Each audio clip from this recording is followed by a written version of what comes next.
a collective responsibility.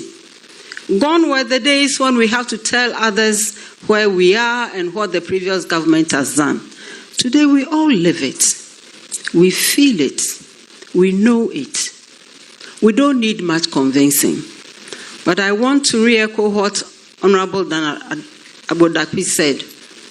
It is not all about the city. It is not all about our convenience.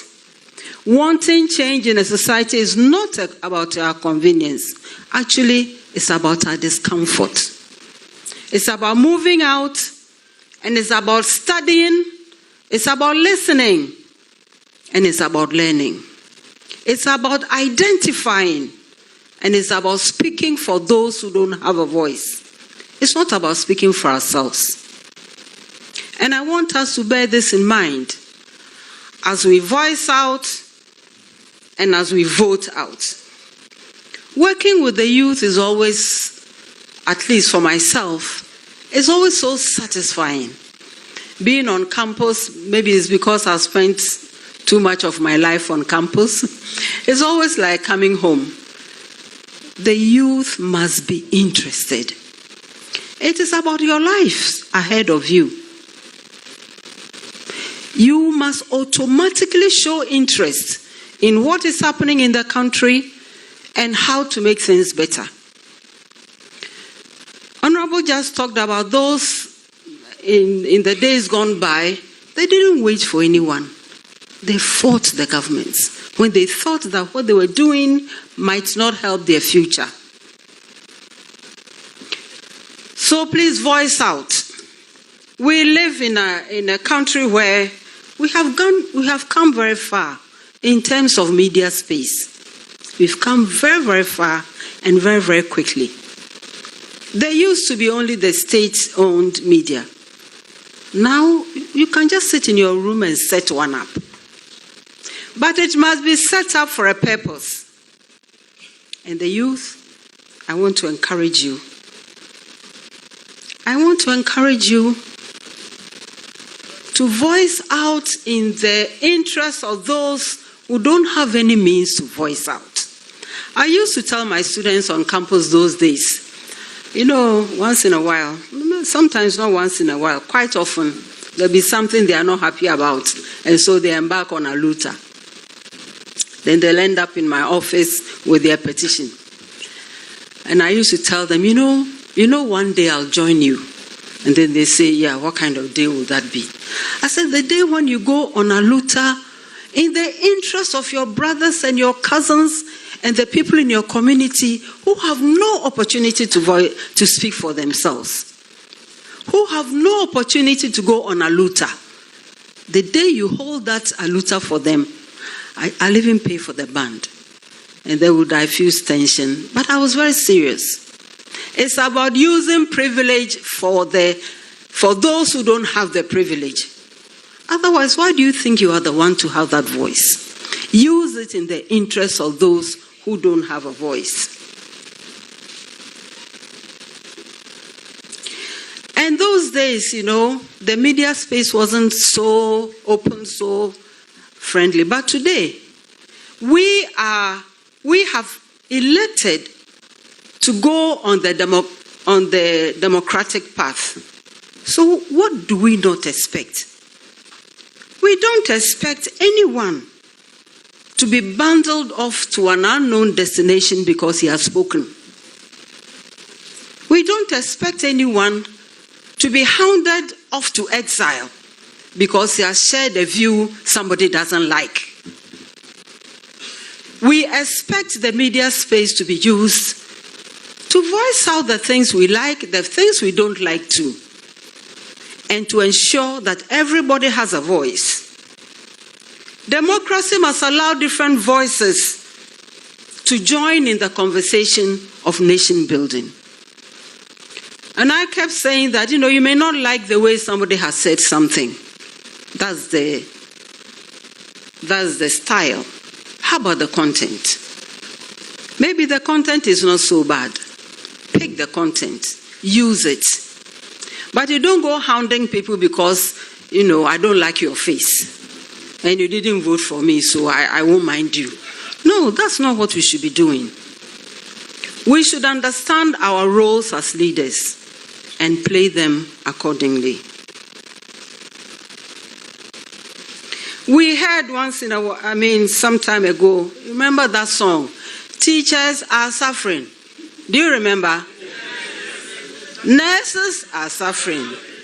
Trainees are suffering. And the non-trainees are also suffering. The trainers are suffering. Today, what happened?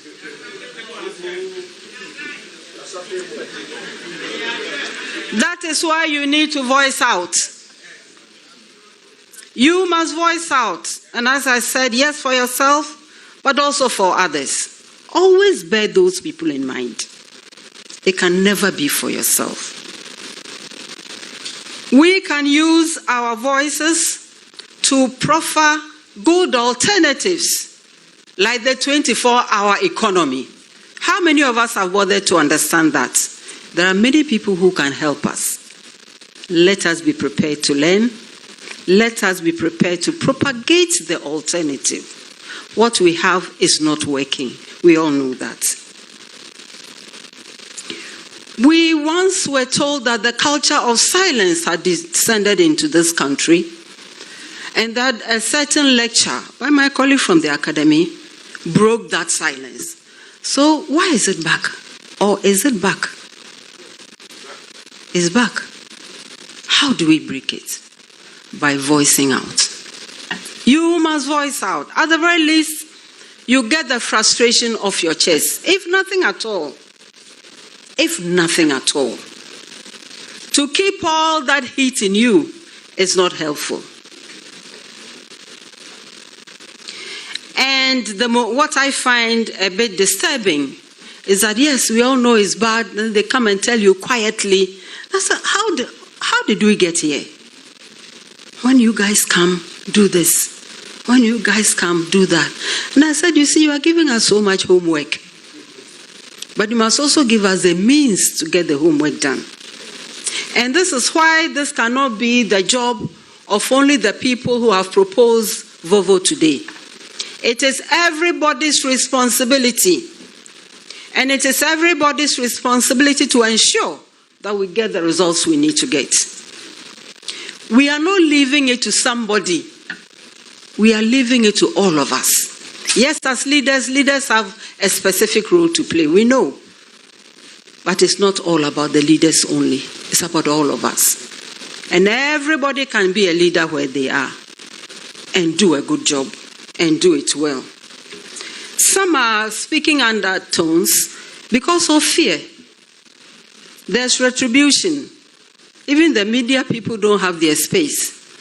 Don't talk to this one. Don't allow this one to come on your show. And so on and so forth. What is that? That is rather a demonstration of fear on their part. Therefore, you shouldn't be afraid of them. If you have the confidence and you believe in what you are doing, it doesn't matter what another person says. So you see, we need not be unnecessarily fearful. Or what is it? That if you don't join the praising choir, then you should be prosecuted. For what? And you know, dissent will always have some space for improvement. So we must also be courageous enough to listen to dissenting voices.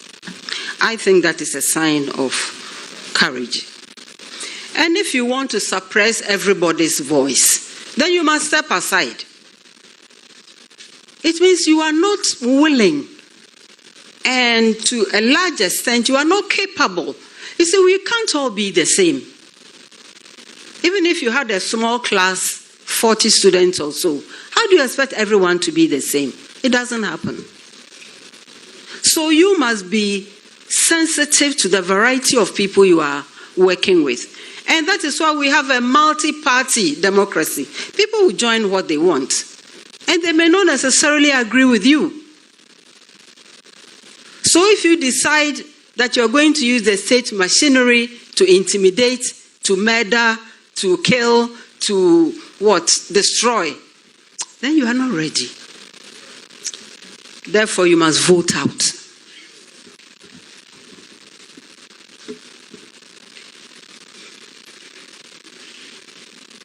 And when you must voice out with conviction. Voice out with facts. Voice out devoid of insults. I think I said elsewhere that if insults built a country, would have been the most developed in this world. It hasn't taken us anywhere. And if you must vote out decisively. It's not about a small margin and we are going for a runoff. We are not going anywhere. We should vote to win.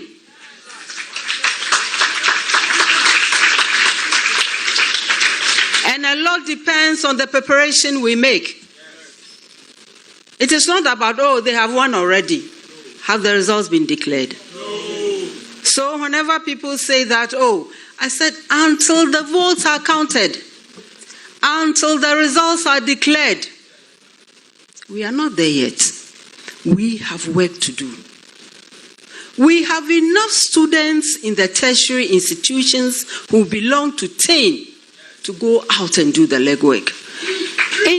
And I know you can. And that is why I'm counting on you. I know what the youth did when I was blessed to become Vice Chancellor of the University of Cape Coast. I'll just call them and tell them, my folks, this is what I'm thinking. What do you think? They'll come with the most brilliant ideas.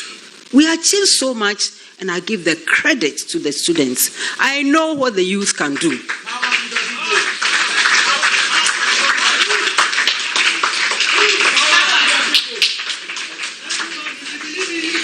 Because, and elsewhere, it is the students who volunteer to become the equivalent of polling agents. Why do they do that? They are not saying pay me. They are not saying bring me A, B, or C. I'm not saying it's a bad idea, but because they understand that when these people come into power, if they succeed as a youthful person, I will benefit most. So I should be interested that things go right. We need to begin to think around that too. If they come with all their sweet talk, one district, one factory, one village, one dam, what else? One constituency, $1 million every year. And so on and so forth. That too.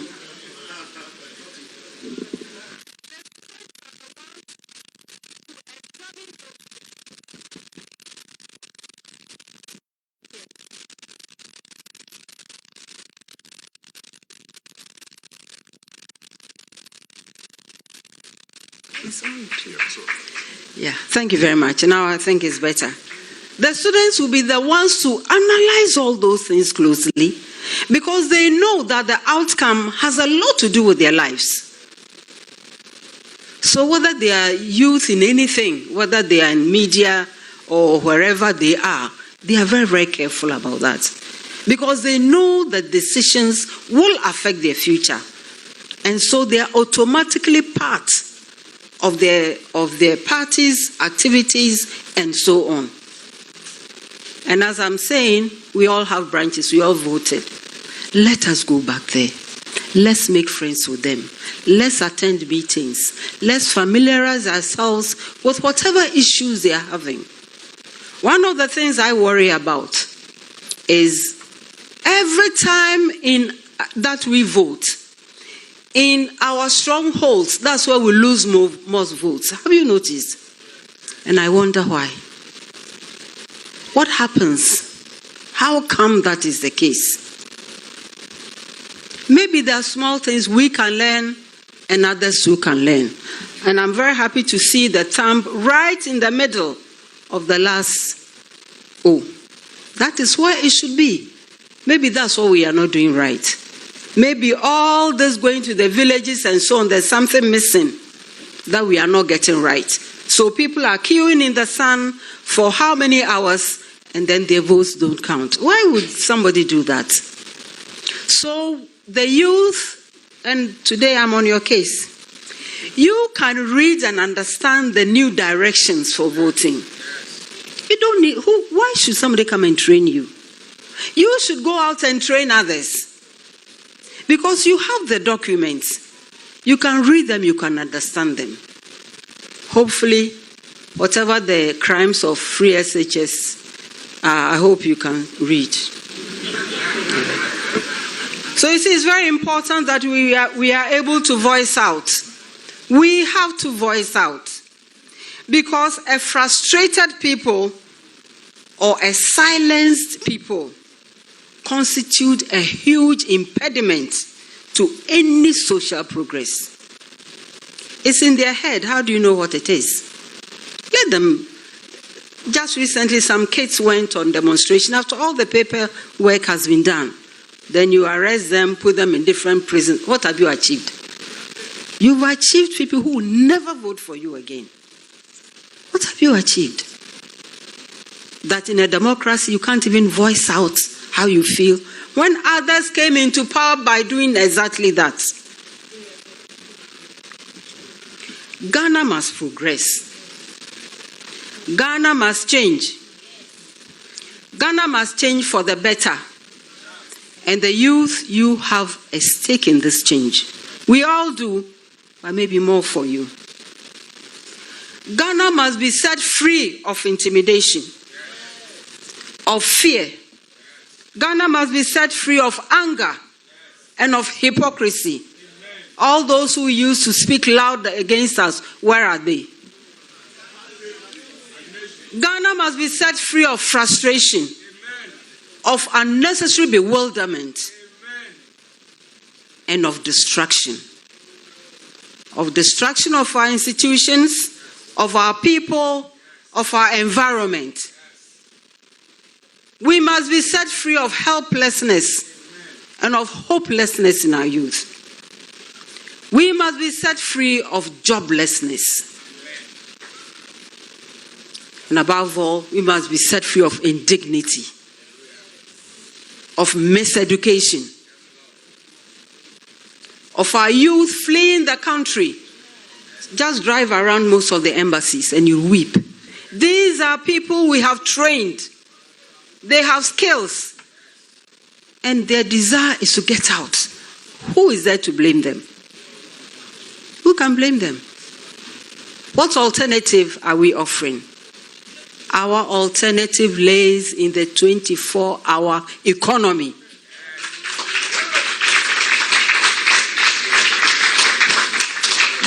And as I end, yes, I agree. And I congratulate everyone who's come here this afternoon.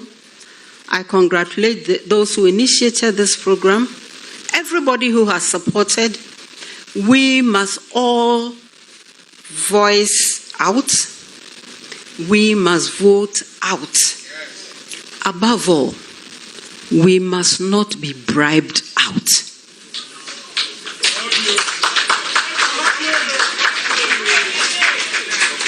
If in doubt, those of us here, we cannot say that we are worse off than Asin North.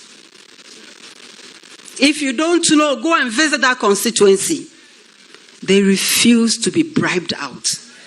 They stood their ground and they let the world know and the government know that you cannot buy everything. Thank you very much.